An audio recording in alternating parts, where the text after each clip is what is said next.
Okay, everyone, it's a good afternoon from Alice Springs, Central Australia. Yes, this is your host, Murray Stewart, and this is episode 623 of Blind Magic in Alice Springs. Have you ever experimented with something, realising that it may not actually work out? Well, that's exactly what I'm doing with this episode, I can tell you. Yeah, we did have a few problems in publishing episodes using the iPad, and that didn't quite work. That was some months ago now. So I'm assuming that the good folk at Podbean have fixed that technical situation.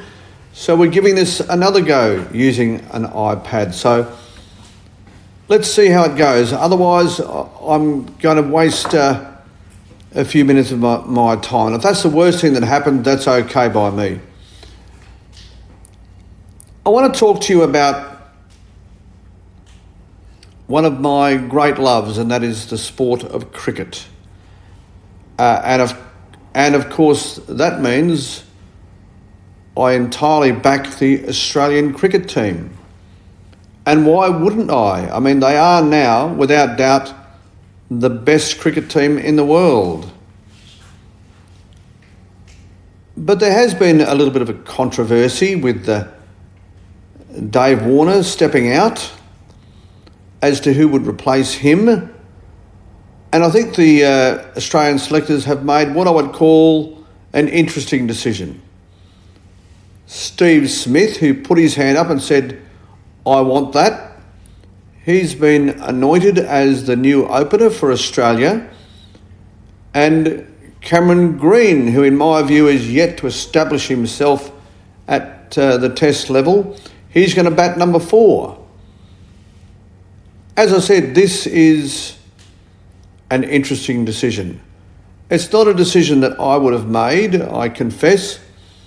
I thought Cameron Bancroft was the obvious choice to open. At Shield level, he scored more runs than anyone else over the past couple of years. And how long do you hang a bloke out to dry after Sandgate way back in South Africa some 3 or so years ago now? I just think maybe we could move on from that. But yeah, Steve Smith could have stayed at number 4. Bancroft could have slipped in there as opener, but that's not the way they've chosen. But I'm not so disappointed that I'm,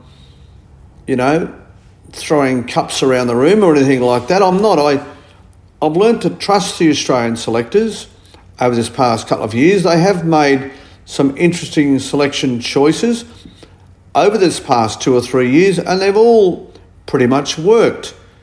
Hence our number 1 ranking in world cricket circles. In almost every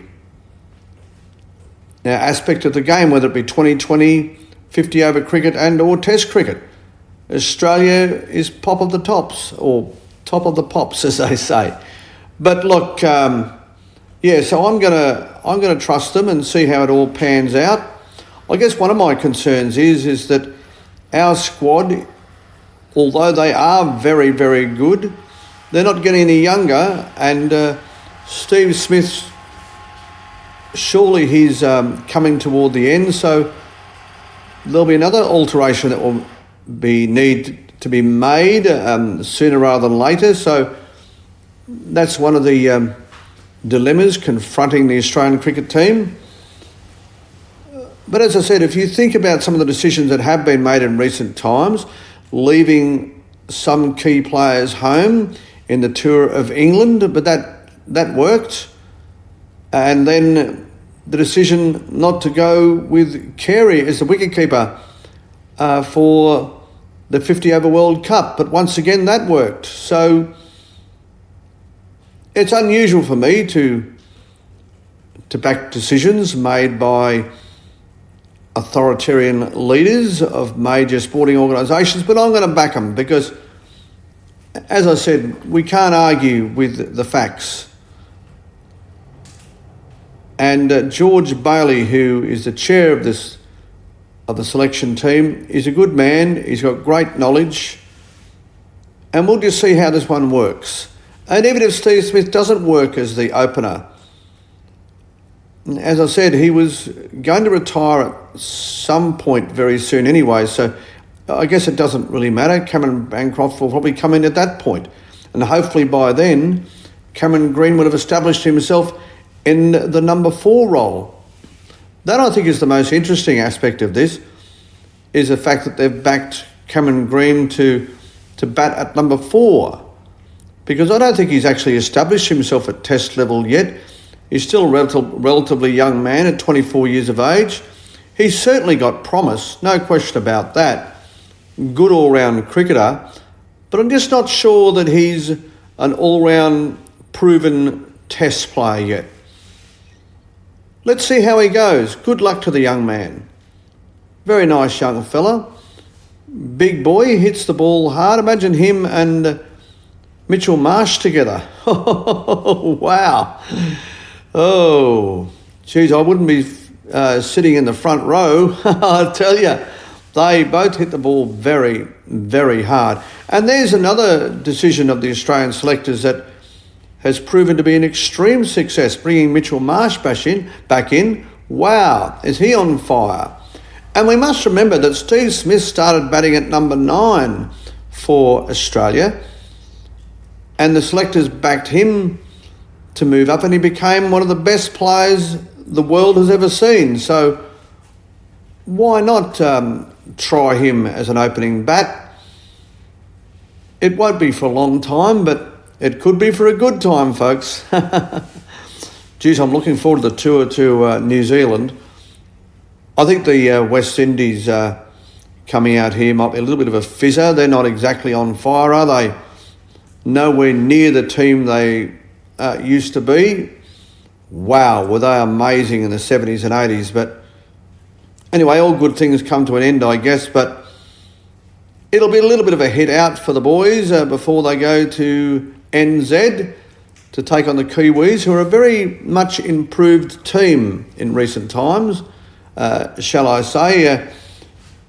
In years gone by, I would have thought that this would be a fairly easy tour for the Aussies, but not these days. New Zealand are a very well-credentialed Test cricketing nation these days, as they are in other forms of the game. So this will definitely be well and truly worth watching, folks.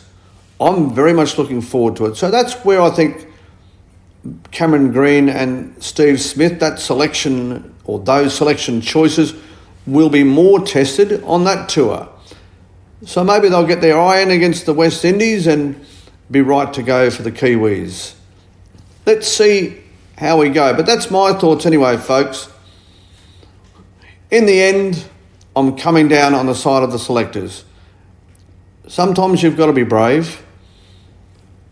And they have been, and it's worked. So, yeah, I'm backing them. As I said, not the way I would have gone, but I'm not the one who's paid to make the decision. So let's see how we go. Until further notice, they certainly have my vote of support. Not necessarily approval, but of support.